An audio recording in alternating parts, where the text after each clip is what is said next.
Welcome to another edition of the Paranormal Zone. I'm your co-host, Tom Spitalere, and we're getting ready for time to give thanks, and Thanksgiving's coming up the end of the week, which is a big event here in New England, since the Pilgrims had settled this area years and years and years ago.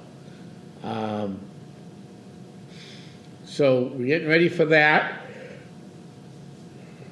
Melissa and Bob are out on assignment tonight. I'm getting ready to kick off the 24th annual Buttonwoods Festival of Trees in Haverhill, Massachusetts. So if anybody from this area is listening, come on down.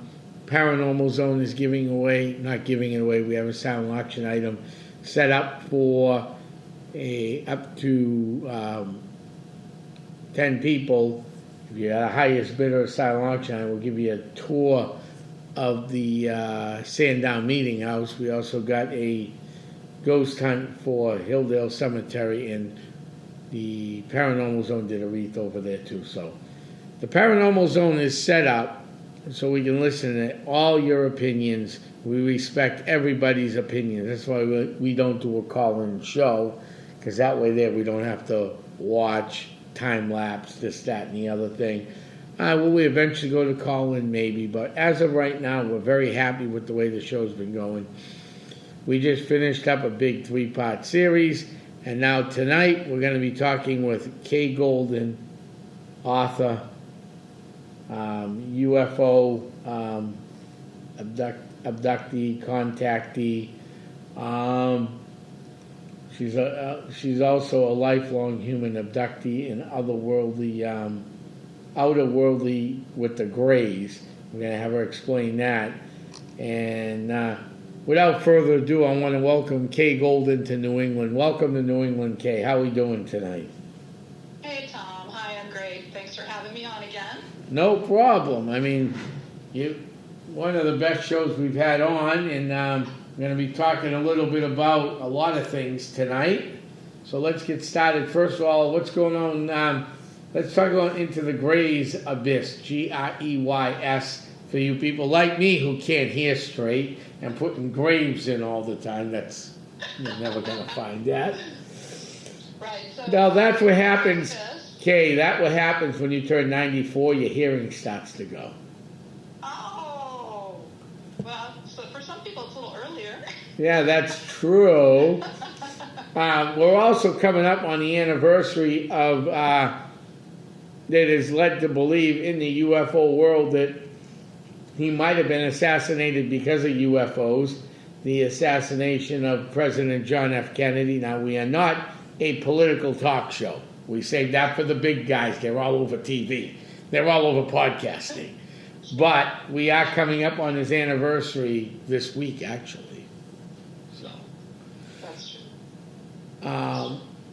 So with that, Kay, let's get started about your book, and we'll move on to other things too. Okay. Well, again, thanks for having me, and happy Thanksgiving to you and everybody who's listening. Thank you. So, Into the Greys Abyss. Since I was on the last time, I kind of talked about the 2 volumes that I did. The first volume is True Accounts of Kay's Otherworldly Abductions, Volume 1, Unbelievable If Not Experienced.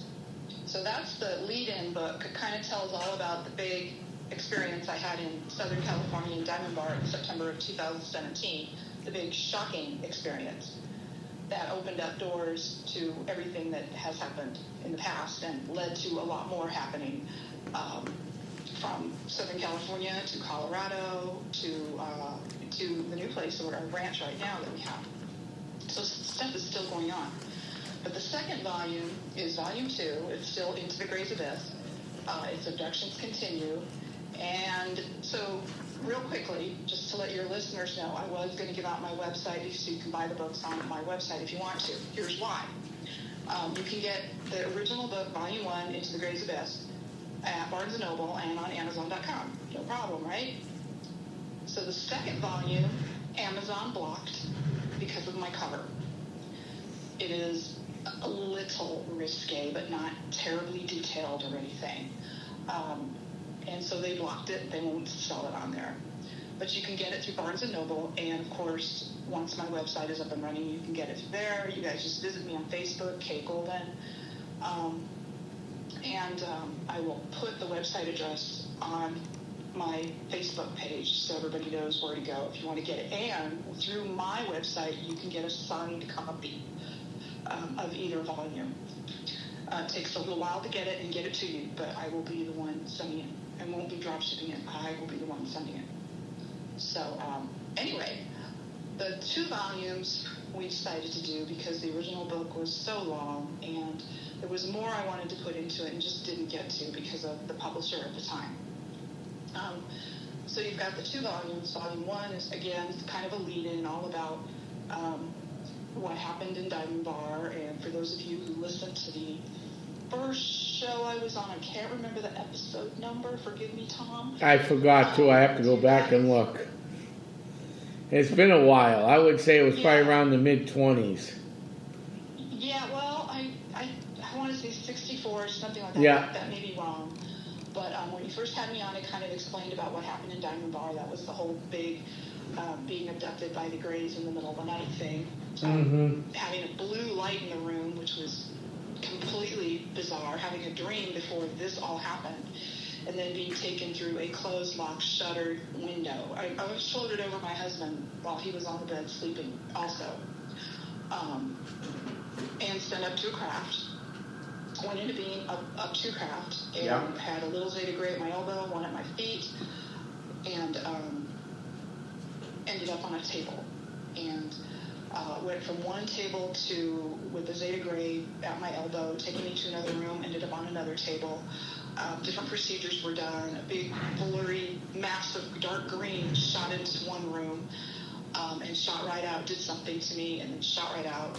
And then this is when I met the tall gray that I speak about in the books.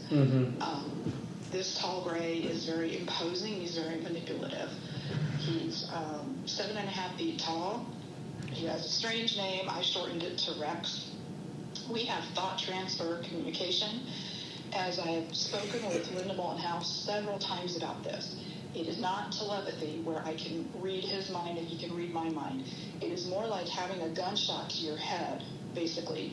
A thought just shot right into your head from this tall gray. And it's usually something like a direction like K, calm, or K, sit up, or K, lie down, or, this is necessary. There's never any real back and forth conversation here between the tall gray and myself. I feel like I'm kind of I know I am. I'm just some zoological experiment to use for hybridization. And Tom, you and I have talked about that a couple of times. So the hybridization program is up there. It is up and running. And that wasn't, as far as I know, that wasn't done to me that time when I was in Diamond Bar, but other things were done. They took blood samples and all this stuff. And as I understand it, I said I speak at length with Linda Moulton-House, great renown. She's 83 years old now, wonderful researcher. Can't say enough good things about her. Warm lady. But we talk about this quite often, and we want to know, of course, why they're doing it. That is the big thing. And this is the big secret, going beyond what you're seeing in the skies. If you're seeing orbs, if you're seeing UFOs, if you're seeing saucers, if you're seeing triangles, the real triangles, not the ones made by Lockheed Martin, the TR-3. Right. TR-3. But this goes well beyond that the stuff that's being leaked out about, oh yeah, there's ships and we made these and we've been back engineering and all of that. Because that has been happening for a very long time. But the abduction part is the dark part of this subject. And it is the part that they probably never really, covert powers that be out there, never want to have this out. Because it's probably so shocking. And Linda and I talk about this and we chuckle and we go, well, as many abductees as she has talked to, and she's talked to thousands, and contactees and experiencers, when you're an abductee, you don't have anybody to turn to. I mean, she or any other researchers are a great way to go, but she just was the one that I chose, and she was available at the time I called her. But it is the dark side of this subject. And for whatever reason, they don't want us to know that the hybridization program is going on. Although on the news, you kind of see little tidbits here and there, you know. I don't know if it's Fox or not, but definitely on News Nation, you know, some people will get on there and kind of speak about, hey, you know, is there hybridization going on? Are humans being, you know, redeveloped by these gray beings and possibly the reptilians? And yes, it is true, we are. And this is what Linda and I talk about a lot. And when she got my books, I actually physically sent her Volume 1 and Volume 2. She was really amazed. She said Volume 2 was amazing. Both books are great. And she said that Volume 1 and Volume 2, these are books that you should get without a doubt. And that everything that she knows from everybody she's talked to in the past, these military people, things that she knows for a fact are actually the things that I have been writing about in my books. Right. So she says I have a very good grasp on all of this. Well, and I told her, you know, it's crazy. You just, I'm in the middle of it. Right. I'm in the middle of it. Well, I mean, like I said, I interviewed one lady who said this before, and I've said it many times on my show. We interviewed one lady on my show that I've known very well, a very long time, good friend of mine. And she woke up one night not feeling well. Went to the doctors. The doctor said, "You're pregnant." Okay. Her response was, I can't say it even on podcast radio, but let me clean it up a little bit. I don't understand how that could happen. I'm paraphrasing stuff that we got to clean up, folks, just so you know. I don't understand how that happened because I haven't been with anybody in over a year and a half. Okay, we cleaned it up. You can actually listen to the original on one of my TV shows. I don't know how it slipped through, but it slipped through at HC Media in Havel, Massachusetts. So it slipped through. She said what she said. It wasn't as clean as that. Because she couldn't figure out how she was pregnant. But she was. And then a couple months go by and she wakes up in a pool of blood and goes to the hospital and the baby's gone. Yeah. And that's how it happens. It's usually about 3 months or just under 90 days that they come and take you again, do what they need to do to get the fetus out of you, put it in a big, long, 3.5 foot high tube with liquid in it, and they grow it. So when I was on and this will sound shocking to people, but so it was December of 2023, I believe, not 2024, but 2023. Okay. When I was taken by the Greys and taken to the Tall Grey, and then this was on a big ship. This was a huge ship. So I was put on a table, basically a medical table. So before we get into this, though, before we get into this, you're taken by a 7-foot gray, you said, roughly? 7.5 foot tall. Okay. Right. On a big ship. Now, I know this is all factual information, but when you mean a big ship, let's try to get it to something people could understand. Mothership. Okay, so something that's like you would see an Independence Day that they blew out of the sky. That size? Okay. That's what we're trying to get at, so people at home can understand what's a big ship. Because the word big is... That's not a good description. No. So we're looking at something the size of Independence Day. Got it. Yeah. So big ship. Big room. All white walls. Everything was white. There's a bunch of tables. They're all about 8 feet apart, just medical tables, all over this room. And I'm on one table. There's probably a person, not on the table next to me, but at the table after the table next to me. And then there were several other people in this room on these tables. So you've got humans on these tables. And we're strapped down. So they've done something to me. I'm not certain what they did in this room. My mind is completely blank on this one.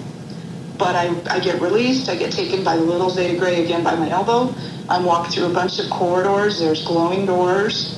Some doors are open, some are not. Some you can actually hear moaning and people saying, no, no, no, don't do that to me. You know, what are you doing to me? That kind of thing. So big ship, big crowd, lots of corridors or hallways. And I'm being taken to another room.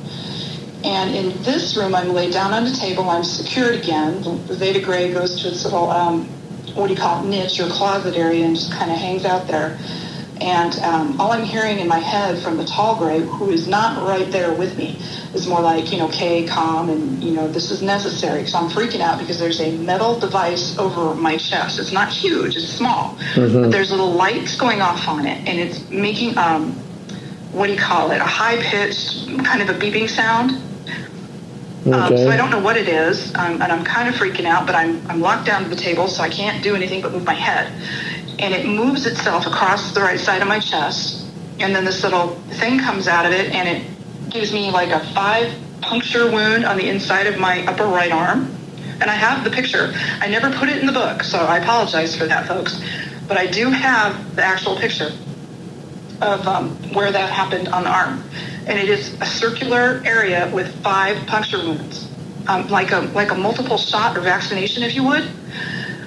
So then, after that happens, I'm released from the table, and I'm, again, guided by the little small Zeta Gray. These are the part biological beings. These are not the biological ones. These are part kind of robot-y things. They have very jerky movements.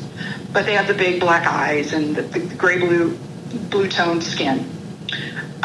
So it guides me down the hallway again, and it takes me to this purplish-looking door, light purple, glowing. It's a big door, and it opens, and I am told I have to go in. The tall gray's in my head saying, you know, you need to see this. So before I can even go home, be returned home, I have to see this. So I'm sent through the door. Little Zeta Gray stays outside, doesn't come in, and I'm overwhelmed and shocked by what I'm seeing. There are hundreds of these 3.5-foot vats or test tubes, if you would, probably about a foot wide or maybe 1.5 feet wide, so 3.5 feet high and so wide, cylinders all over this room, all over. And then there's lots of tubes connecting them, like all over the walls and floors and everything. It's like a huge, what would you call, cornucopia of these vats, if you would. And when I step in, because I see that, I'm kind of, like I said, overwhelmed, and I'm kind of get dizzy and shocked and everything. And so I'm about ready to pass out. And there's a tall gray female coming to me from the side of the room, or straight to me from the side of the room. And she's got something in her arms, and I'm told in my head, you have to look at this. You must look at this. And the Zeta Gray comes in, finds me a chair, a stool, something to sit on, so I was able to sit, and I didn't pass out. But I was still swooning. The room was like spinning around me.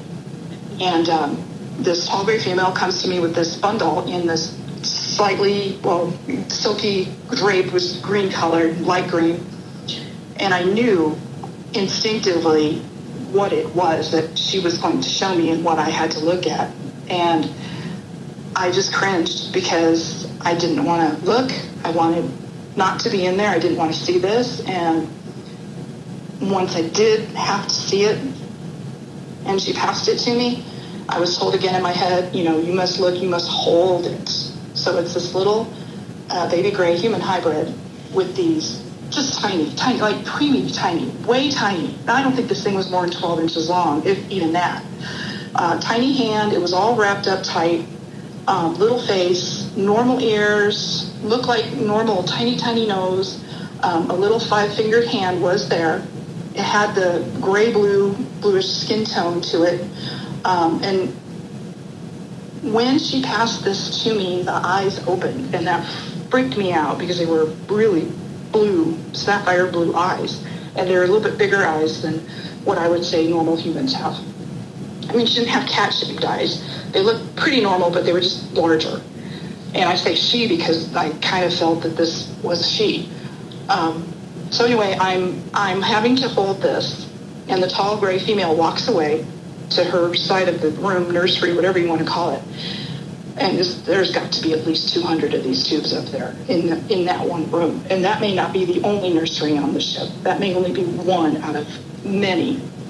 But anyway, so I'm sitting there on this chair and I'm holding this and I'm looking, and I finally decide, I'm repulsed and I don't want to be doing this, and I'm kind of refusing to put the baby towards my chest. And that's what they wanted me to do. That was the whole hold it that I was hearing in my head. And I did finally do it, and then I kind of pushed it away and got hold of myself. I'm like, no, I don't want to do this. And then I did brush the cheek with my index finger, and it felt it was cold, and to me it was very repulsive. It was almost like touching, kind of slimy, cold, slimy, and a little, it wasn't like baby skin should be. Like ours, when we have a child, baby skin's really, really soft, right? This wasn't like that. It was like kind of like a reptilian skin, for lack of a better description. So anyway, I was repulsed, and I looked at it, and I was like, I don't want to do this anymore. I'm done. Take this thing away from me. And the tall female, gray, who's also about 7.5 feet tall, she must have heard my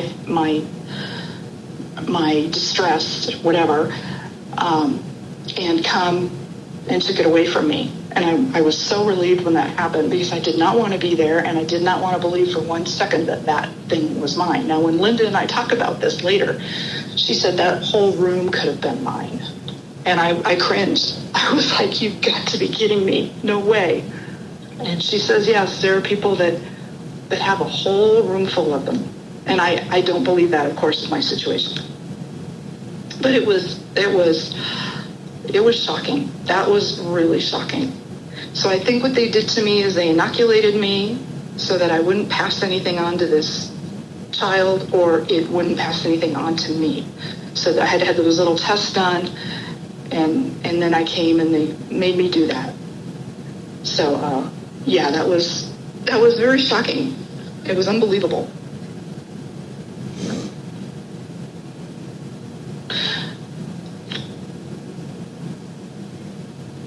Tom, did I lose you? No, I'm here. I'm listening.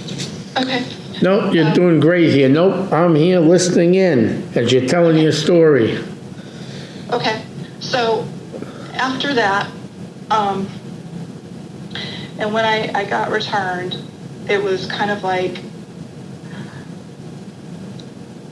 rushing downstairs pretty much to make a pot of coffee and think this through, which I always try to do very logically. And okay, so I was... Now, hold on one... Yeah, okay, hold on. How long you think you were gone for, do you think? 2 hours. That's a long time. I always go to bed right around 11:30 when this stuff happens. And I usually, I usually get I get that dang tone in my ear. My right ear is always a high-pitched tone for about 2-3 seconds. And then if I ignore it, it comes on again. Usually right at the time that the wave of the breaking down feeling starts in my head, and goes through the body and all of that. The vibration starts, and then I'm gone, and then I'm taken, and I'm on the ship. And this time it was the Mothercraft. So, and what I wrote in volume 2, and you were talking about the person that you know, right, who went through what she went through, is very similar to what I've gone through. In my instance, it was feeling for certain that I was pregnant. And it was years and years and years ago. And I was so certain. I went and bought baby clothes. And I was already a mother of 3 kids. And you know when you've gotten pregnant and you've had a kid, when you're pregnant again, there's just so many signs, that are so obvious. And then, so later on, when I met so volume 2, right, has the risque cover, and this is why, because your listeners can't see this unless they go get the book, right? So the cover has the tall gray on it. It's got the mantis being kind of behind me, and then it's got 3 vats of whatever beings are floating in these vats. And this was a different room, and this was also, I believe, on the Mothercraft. And this was a little different time. So when this abduction happened, I'm laying nude on the table, and that's the problem Amazon has with the book, okay? So the tall gray's got its right hand over my abdomen during the procedure that is happening. So this mantid being is down there at the end of the table taking over from me, basically, right? I'm in pain, and the tall gray is able to just kind of put his 4-fingered hand over my abdomen area, not touching me, but just over it to kind of take the pain away. And it did happen. It did go away. But when I asked, and I did ask, how many times has this been done to me? He shot into my head many, and it's been good. And when I was returned that night, it was good. Oh my God! And how many times? As many. And holy crap! I was so sick to my stomach. I thought, oh my God, I'm being used. And that's what the hybridization program is about, though. It's about them taking humans, whether you're male or female. When you're taken, they're going to do this to you. They may not get to it right away, but they do get to it. And depending on what you can recall or what you remember, if you have one abduction that just shakes your world to not normal at all anymore, right? Changes your worldview completely, then things start opening up after a while as they keep on taking you. And in my case, oh my God, I've been taken so many times, it's ridiculous. I got to the point now where I go out at night, like go visit we only have one horse left now. Right now, we lost another horse just a couple days ago. I'm sorry to hear that. Thanks. Anyway, so it's pretty common for me to go out or just pass the kitchen sink, get a glass of water, and see something out there. And so I usually get the iPhone and take a film of it or a couple photos. Right. And a couple of times I don't, but I mean, it's just I'm almost numb to it now. It happened so much, and it's happened more and more on this property than it ever did at the other houses. But so yeah, you may be played with, you may be experimented with, you may even be communicated with. They may even manipulate your mind to show you that they're not bad. But these Zeta Greys, are not good beings. They're there to do a purpose. The mantid being behind the scenes is there to help make sure it gets done. That's the the overseer. And how many groups, I have no idea how many groups of these beings there are, or how many mother crafts there are, or how many nurseries there are on one craft. But it's really mind-boggling. I was going to choose a different word, but I'll say mind-boggling. And it throws your whole world into complete weirdness and chaos, and you just don't know, which side is up anymore. And like I said, I'm so numb to the other night, I didn't have my iPhone with me. It was just a couple nights ago, right before my horse passed. And this red flashing thing, only red lights, mind you, totally bright red flashing thing was coming, just shot right into my view through the kitchen window, like it wasn't there, and then it was there. And then it zipped towards Pueblo. And I wasn't fast enough to go get my phone or anything. And I told Linda about it. We just had a discussion the other day. And she's like, well, why didn't you grab your phone and get a video of that? And I said, I was so tired. I just didn't do it. But, so yeah, you've got the hybridization program going on. You've got, the overseers behind it, which she agrees is this mantis being. And then you've got this manipulation going on. Now, if these were good beings, wouldn't they just, like everybody says, land on the White House lawn, show themselves, knock on your door and say, hey, can we please take you for a ride in our ship and take your sperm or your ova so we can create a race that's going to infiltrate your Earth and take over, right? But they don't do that. No. They take you in the middle of the night. It's sneaky, it's manipulative, it's deceptive, and it's horrifying. That it is. Oh. And, yeah, I I still can't believe it. I just can't believe it. Now, But it's happening. right, you've had these abilities ever since you were a kid, is that correct? Well, the abductions have been happening for a long time. And it seems like if I don't argue with anybody but myself most of the time. I only know that what I saw when I was really little in our farmhouse in northern Illinois was a creepy head and I'm little. I'm not even 1 year old, maybe 1.5 to 2.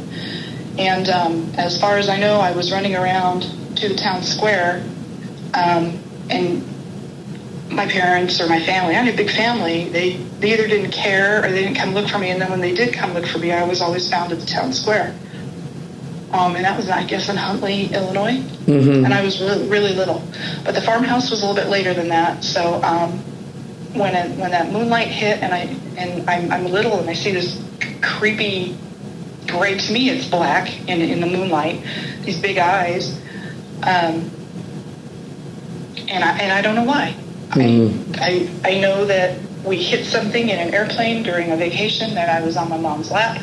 My dad was in a borrowed airplane when we were going to Branson for a fishing trip with my aunt and uncle and one of my elder brothers, and my mom and dad. And then we flew back into a bad thunderstorm. We had to crash land the plane, or Dad had to crash land the plane. And he did, but before we crash landed the plane, it was running out of fuel and the plane hit something. Something hard. According to my brother, it hit it so hard that it actually mangled the tail, the rudder off the tail piece to the right, and they actually felt the jarring bounce off of this thing, whatever it was they hit. So it was so long ago. That would have been like the summer of 1967, and I was born in 66. So wow, that's a long time ago. And my mom and dad are gone. Yeah, that's a long time ago. And uncle. Yeah. But that's where I think it started. I really do. I think that's where it started. And the weirdness of my life, walking around at night for the longest time, not going anywhere, not going to anybody's house or anything like that, but just wandering around at night. Very weird. And I did that well into my marriage too. That's another key that we haven't really talked about. Mm-hmm. All right? Yeah. So, all right, so you started having abductions when you were a kid, right? We all grow up, we become the kid that goes to high school, college, whatever, and then you get married. Yeah.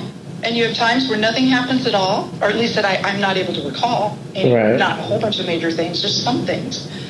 And you go through your life, and then you wonder later on, why was I out there? Why was I standing on the lawn and the alarm wasn't set in the house, and that kind of thing. And it was set, yes. Yeah, and the door's unlocked and wide open. Mm-hmm. So how do you explain this to a loved one that you met and married? Did you explain before or after? You don't have to answer if you don't want to. Right. That's something you don't have to. So we were in Castle Rock, Colorado. It was March 9th, 2019. I'm not sure what the date was. Yeah. It's in the book. But it was, that's when I was taken by 4 grays that came into my office in the basement during the night. I saw them all. One was hiding behind my office chair and tipped it over, so I heard it, and that startled me. And they all took me through the back closet, the back wall, cement wall, and up and out. And that was, I called it like a cosmic journey. They really went to great lengths to take me into a small little saucer and take me way out into space to show me things on a screen that either already happened or were going to happen or happened on the Tall Grays planet. I don't know. But I think some of it was a Hitler history. Some of it was the dinosaurs being destroyed, which we believe the Tall Grays did do. They had a hand in that, or they did it. But I digress. So after that, I was I was only gone, I would say, for 2.5 hours. But what happened was I kept feeling like in the crack I couldn't breathe. I was telling them the further out they went, I couldn't breathe. I was telling them to take me back, and I couldn't breathe. And I was ready to pass out and probably die. And they finally, in the crack, put some weird silken or mesh material, maybe a helmet of some kind, over my head. And then I was able to breathe and look out the portal and see everything shooting by really fast, and then go to the screens and look at everything. And then they brought me home. And I was so physically wiped out from that. Our son and his wife, pregnant wife, were visiting, and they wanted to go to breakfast, I think. So he's pounding on my office door at 11 in the morning. I'm still asleep, mind you, because I had such a horrible night. What happened? And I guess he thought I was dead because I hadn't been upstairs yet. And they all wanted to go out, and I told them, I can't. I said, Joel, I feel like I've been hit by a Mack truck. And that's exactly what it felt like. I was so weirded out by the whole thing, physically wiped out from what happened, just like I couldn't breathe at all during the night, you know? So that's what started the conversation when my husband said, well, why didn't you want to go out? And I said, this is why. And I was upstairs in our master bedroom in our big fluffy chair, and I was crying. And he said, what's going on? And I told him. And I think when I told him that I was being taken, he must have thought I had like mafia ties or something.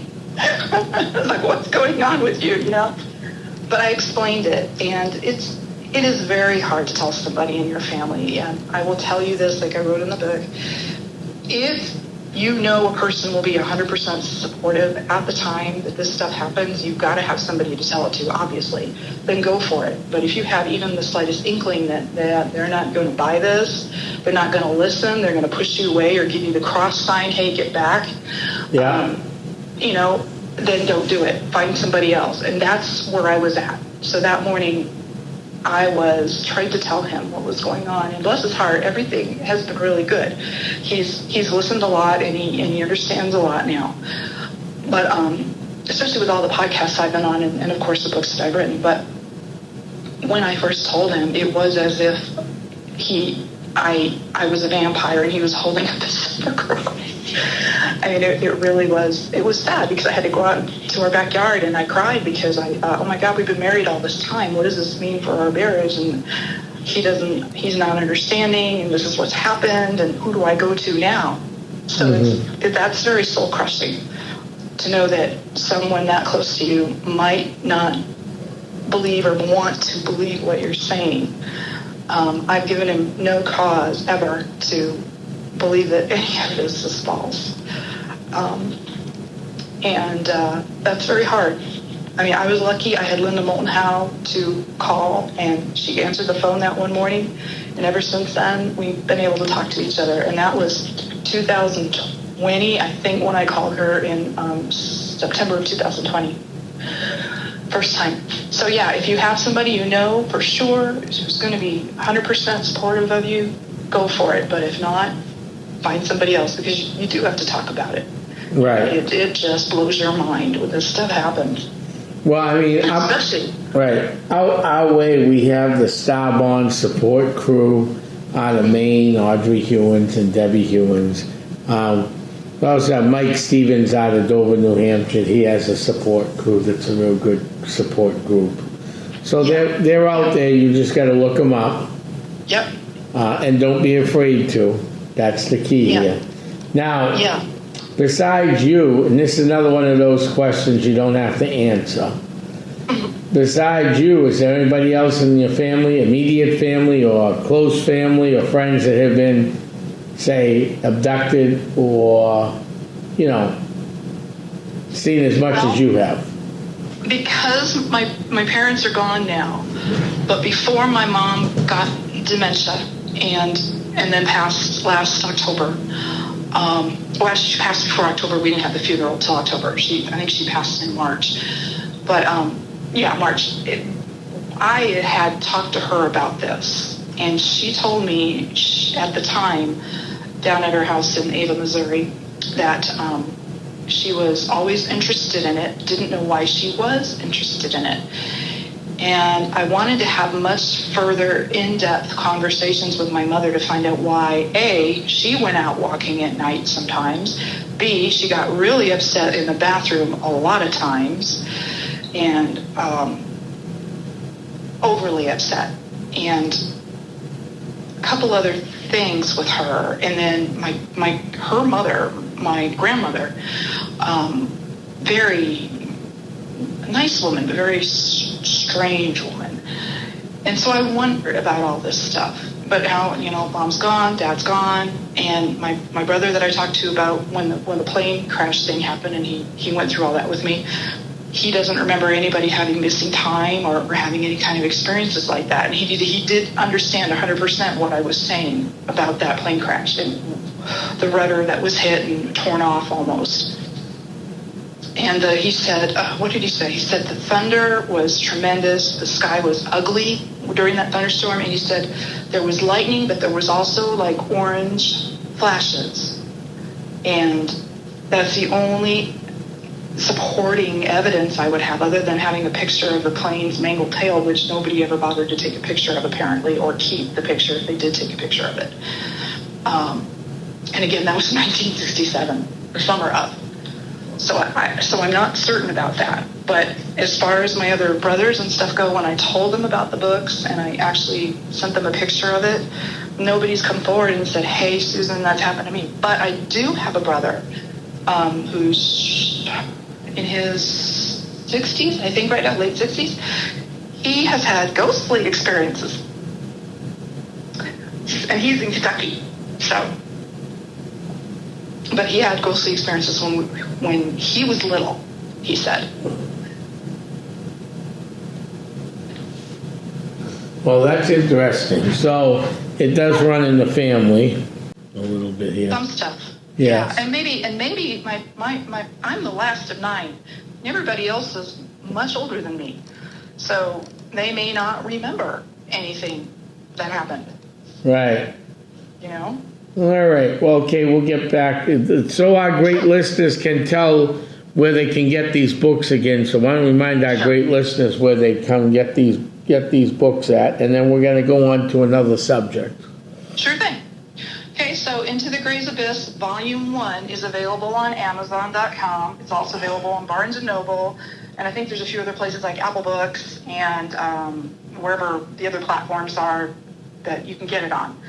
Volume 2 is the one with the risque cover, sort of risque. Amazon blocked it. You cannot get it on Amazon, but you can get it through Barnes & Noble, and you can come to my Facebook page, Kay Golden, and eventually here I will have my live website on there, and you will be able to buy the book directly from me, and I will ship it to you. And you could have a signed copy. It'll cost a bit more, or you could just buy the regular copy. But if you want it signed by me, Volume 1 or Volume 2, and you'll be able to get it through my site. But you have to go to my Facebook page. All right. So with that, let's end the show with 3-1 Atlas. USA Today put out another article about it, or just a day or so ago. I just found the article now. What day was this? Is it even? Oh, November 24th. That's today. Mm-hmm. Yeah, at 1:31 Eastern. So it's going to be in tomorrow's print.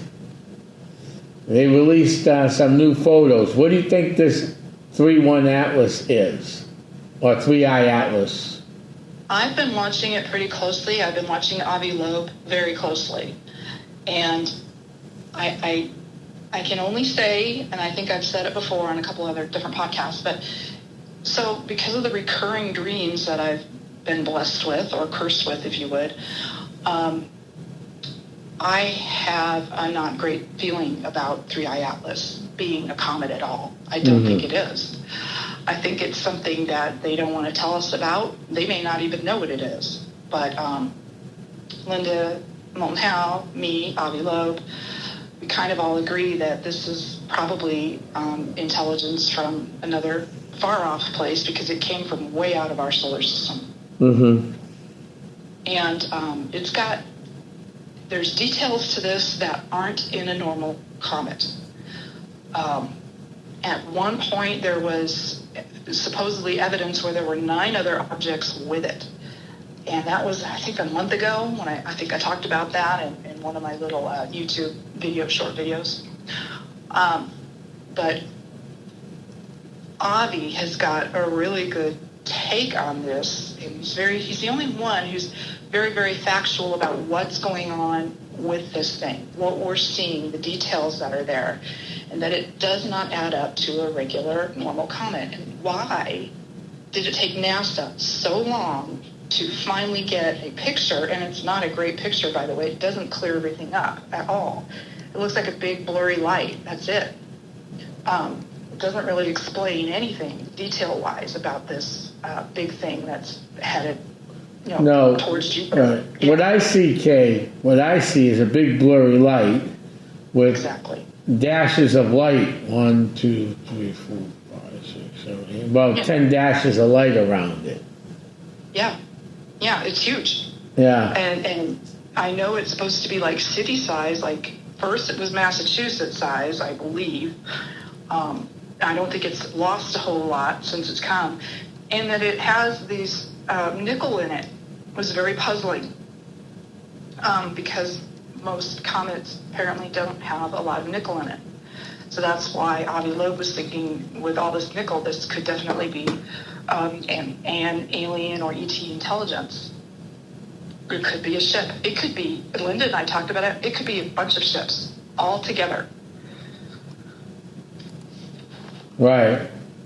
I mean, I really don't know, but it is interesting.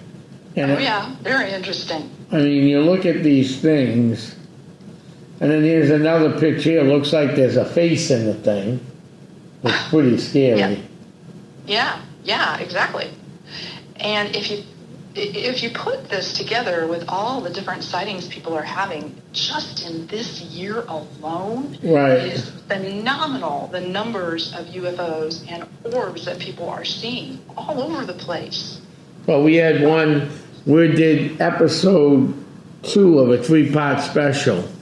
While we're on the air in Manchester, there were pictures. Manchester, New Hampshire is probably less than 30 minutes from the James R. Ross Memorial Studios where this podcast takes place in Lawrence, Massachusetts. So, and I think you posted a picture around the same time, about 2-3 weeks ago. Yeah. Yeah.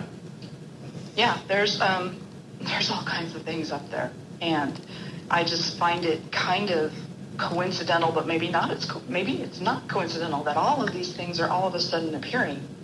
And I think about the wood. God, I'm going to get this wrong.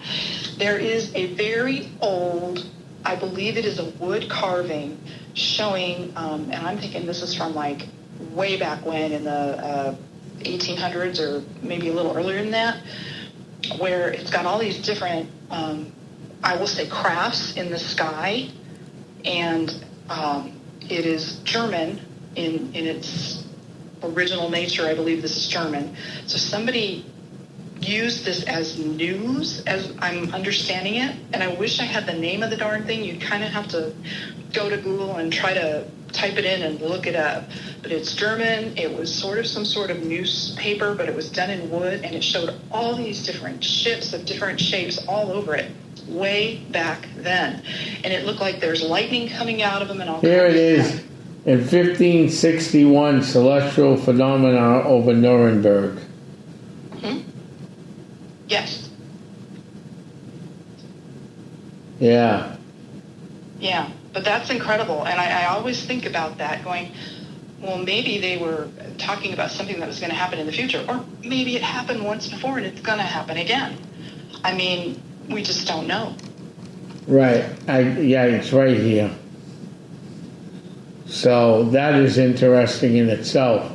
But this thing here is going to come within 170 million miles from our planet on December 19th. So that might be the day to get a telescope and look into the sky.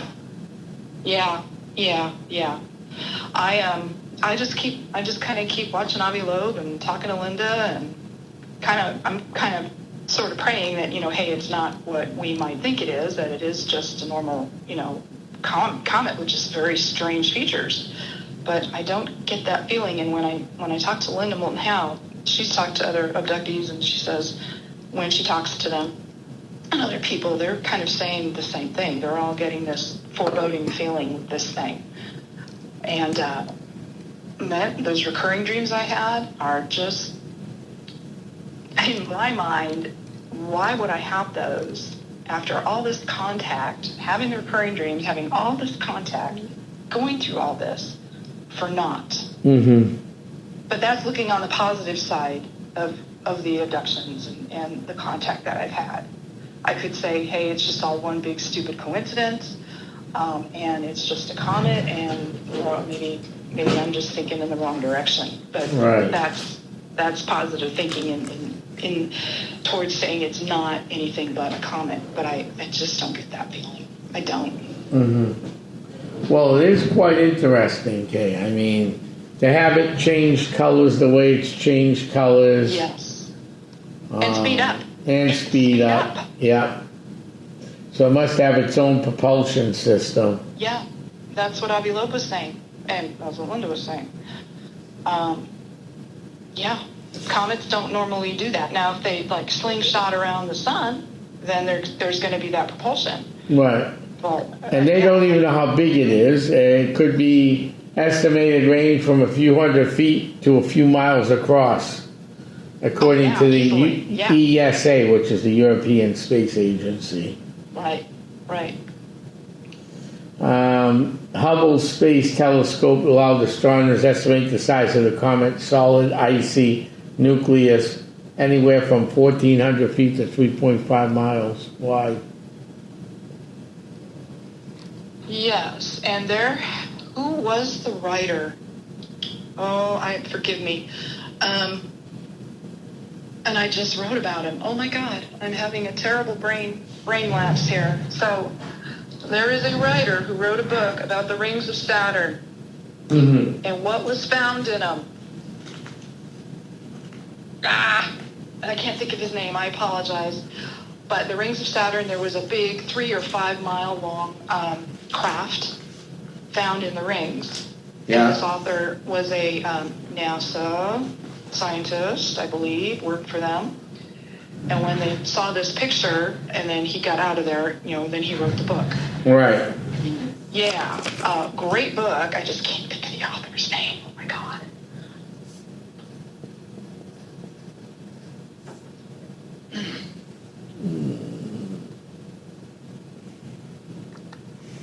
What is his name? She's going to look for the name. Well, she's going to look for the name. Good. Yeah, no, this is, if you're out there December 19th, that's going to be the key. That's the day to be out there with the telescopes. Yeah. December 19th, right before Christmas. Yeah. Interesting. So,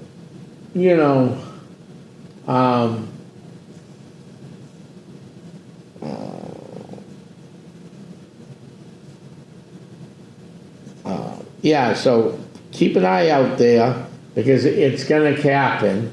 And we don't know what it is yet. And we've had plenty of experts on. I've talked to people, and most people still don't know what it's going to be. It's one of those wait and see games. We have to wait and see what it is. Yeah, and not surprisingly, NASA can't tell us what it is. They're still saying, "Oh, it's just a comet." But with the picture that they provided, that just the other day that I saw, it's just this big white blurry ball. Yeah, well, that's what I'm seeing. Anything in detail, and you can get better pictures from probably, far less prominent astronomers who know where to look and how to look. No, I mean, it is interesting because I hate to tell you, I just, I know something's coming. Mm-hmm. And our government does a great job at saying, "Oh, it's nothing," and then came the biggest cover up of them all. The UFO, and this is how we're going to end this show. Mm-hmm. We're gonna release all the documents. I'm demanding the government to release everything. There were, in the first release, I read it all after you get through all the redactions. I'm used to reading government redacted stuff. I'm used to that stuff, so it doesn't faze me. Yeah, all the blacked out, yeah. Once you got through all the blacked out stuff, you didn't learn much. Number one. Number two, they said since 1960 there was only 160 sightings. I laughed at that one. There's 160 sightings over Rockingham County in northern Massachusetts in 1 year. Never mind the whole world. Yeah. I mean, that was a joke to itself. Then I originally was holding hope. Because this is what I wanted to see out of this, and we'll end it, we'll get your opinion on this too. Because this is about your show and you and what you know about UFOs. I was actually hoping that that government report came out differently. So, when we had the Benny and Bonnie Hill case, or the Allagash case, okay? Not the day of the Allagash sightings or the day of the Benny and Bonnie Hill. Right. But were there reported sightings leading up to these? Even Roswell. Were there pre-reported sightings days before and days after? We never got that. That's what I was hoping would be released. Because as a paranormal investigator, what I do with the ghost stuff, and how you've heard my show talk about all these triangles. I didn't create these triangles out of space. I created them through research, finding other things that were going on in the area in places we've investigated. Same idea in the UFO field, trying to build a true database of what in an area is going on. So with that said, what is your opinion or your factuality looking into the government? Let's release the reports and tell the public the truth. Well, yeah, it's this whole trickle-down effect. A few things come out. Like the congressional hearings, all of a sudden you get these military guys that come forward, or ex-military guys, if you would, and they have this sensational story to put out there, or sell, whatever you want to call it, but it's still just the crafts. There's nothing more to it. It's like there's a block right there, so that's not all the truth. They're not letting it all out. And the new movie, The Age of Disclosure, is apparently pretty much the same old stuff that we already know now. Oh, exciting, isn't it? Yeah, it's like, okay, it's like NASA's photo. Okay, that really clears everything up, and it doesn't. It absolutely doesn't. There's so much more to this, and we're still not being told the truth. We're not being told about the great, if these crafts have this superpower that somebody wants to keep the power for United States or whatever, well, none of us are benefiting from it. So is that really true, or is that false? Right. I still think it's the whole abduction thing, and the whole, well, when Linda and I we talk about Earth being a great big petri dish, and that we're all just little, like amoeba being played with in this little petri dish. And it's been that way for a very long time. But we're now just sort of, I'm not going to use the term waking up to it, but, we're being shown all these different orbs and all these UFOs. There's UFOs that are changing shape. According to people, I've seen some videos. I'm like, you got to be kidding me. And they're like, no, it's not doctored. This is what I'm seeing. I'm like, oh my God. So they're actually changing shape. And that unto itself is incredible. So you got to wonder, what is going on? And then the flip side to the crafts and all this stuff, right? So I think there's portals for certain up there. I have pictures on my wall of things coming through what looks like a portal. Yeah. I kid you not, those will go in my next book whenever I do it.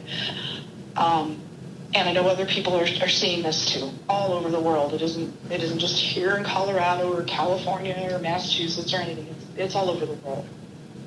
And there's no rational explanation for it other than otherworldly. And the government is never going to come clean about it.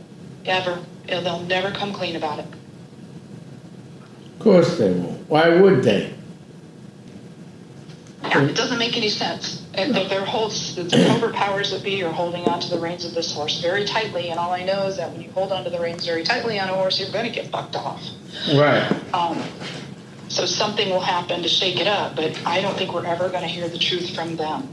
And I hate to say it, but the congressional hearings, I was really excited about them at first, but then we're just kind of, like I said, it's just a trickle-down effect. You get the military guys that come forward, which is great. They're coming forward and they're saying this stuff. But nothing else is being said. It's the same story until somebody comes up and says, hey, there were 3 ETs in my backyard and I have a picture of them. I mean, what can you believe, right? Right, and that's what's sad. There's so much AI out there now, it's very questionable. If somebody does come forward with something like that. And you've got the movie of the 4-part little series of the whole Gray being interviewed way back in 1955 or whatever at probably Area 51, or maybe it was in Dulce Base, or maybe it was Edwards. But that whole thing is very questionable. I've got a photograph that I don't even know how I got a hold of it. It's got a bunch of weird pictures of grays on it. It's on my website once the website is up and running, like I said. And I have no idea where it came from. I sent it to Linda. She has no idea where it came from. She's never seen it before. And it's got a very creepy gray on it that looks very real. And another being, it's like 4 shots put together. Yeah. And it's very creepy. It's very, very creepy. And that's why I put it on the site. And I have no idea how I got it, where it came from, or anything. And Linda says she's never seen it before.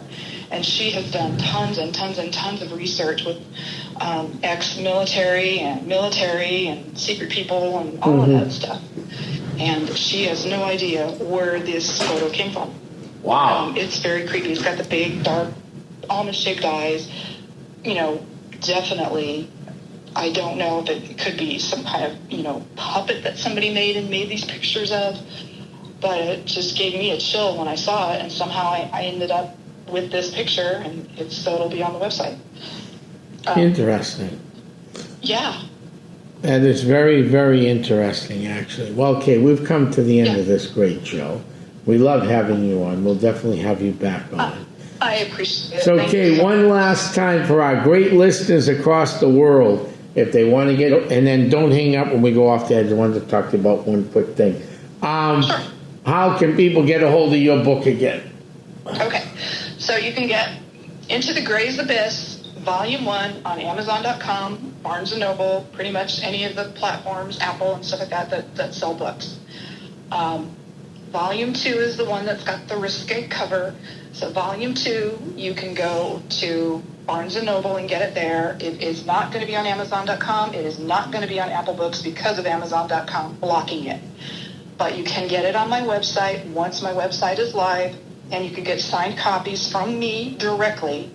I will have the website address on my Facebook page, and that's Kay Golden, of course, Facebook page. Kay and then Golden. And so you can get the books directly through me if you want a signed copy, or if you just want to go to Barnes & Noble and get it.